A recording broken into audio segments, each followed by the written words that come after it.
এই মুহূর্তে আজকে জুমাবার এই জুমার নামাজ আদায় করার পরে উত্তপ্ত রোদের মধ্যে এই রাস্তার মাথার চত্বরের জমিনের মধ্যে একটা মানুষও নিজের কোন ধন সম্পত্তির জন্য আসে নাই, একটা মানুষও নিজের টাকা পয়সা ইনকামের জন্য আসে নাই।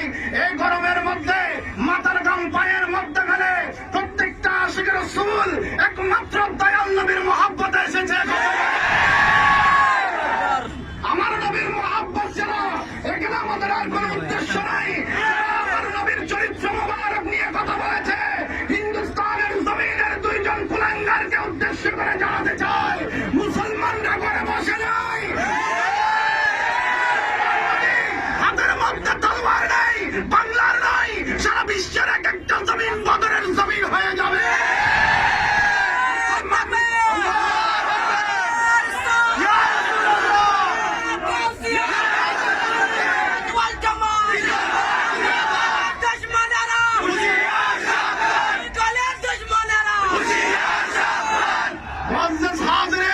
এখান থেকে কণ্ঠ হবে একটা, প্রতিবাদ হবে একটা।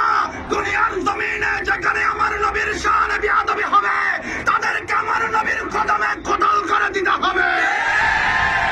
বাংলার জমিনের সরকার মহোদয়কে অনুরোধ করব, আপনি সংসদের মধ্যে নিন্দা প্রস্তাব পাশ করেন, কথা বলেন ঠিক হচ্ছে একটা। আমার নবীর চরিত্র নিয়ে কথা বলা যাবে না, কারণ আল্লাহ নিজেই নবীর চরিত্র সম্পর্কে বলে দিয়েছে, উসওয়াতুন হাসানা। আমার নবীর চরিত্রের মতো করে চরিত্র দুনিয়ায় না। আমরা ভয় করি না, কাউকে ডরাই না।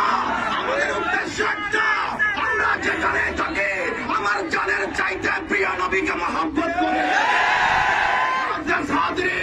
এখান থেকে আরেকটা জিনিস স্পষ্ট করতে হয়, বাংলার জমিনে যদি প্রয়োজন হয়, যদি রক্ত দিলে নবীর শান আজমত কায়েম হয়, রাস্তার মাথার সুন্নি জনতা প্রত্যেকে জান দেওয়ার জন্য রাজি।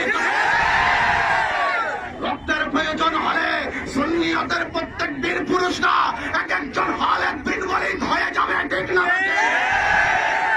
প্রত্যেকজন যুবক এক একজন শের বাঙ্গালা হয়ে যাবে।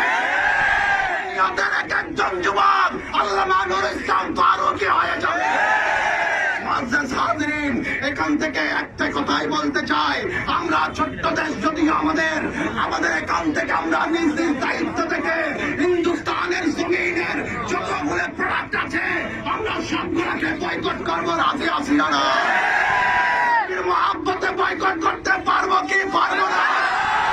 এখান থেকে আমার বক্তব্য শেষ করে দিচ্ছি, তবে একটা কথা জানিয়ে দিয়ে, বদরের ময়দানে নবীদেরকে দেখে সাহাবায়ে কেরাম কতল হয়েছে, জান কুরবান করেছে। উহুদের ময়দানে হযরত আমির হামজা কলিজার টুকরা টুকরা করে দিয়েছে নবীর মহব্বতের কারণে।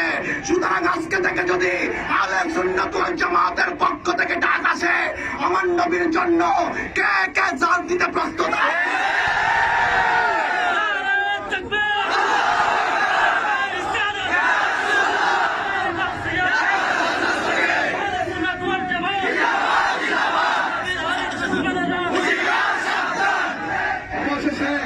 আল্লাহ দরবারে ফরিয়াদ করি, আল্লাহ আমাদের মুসলমানদেরকে ক্ষমার তৌফিক দান করুন।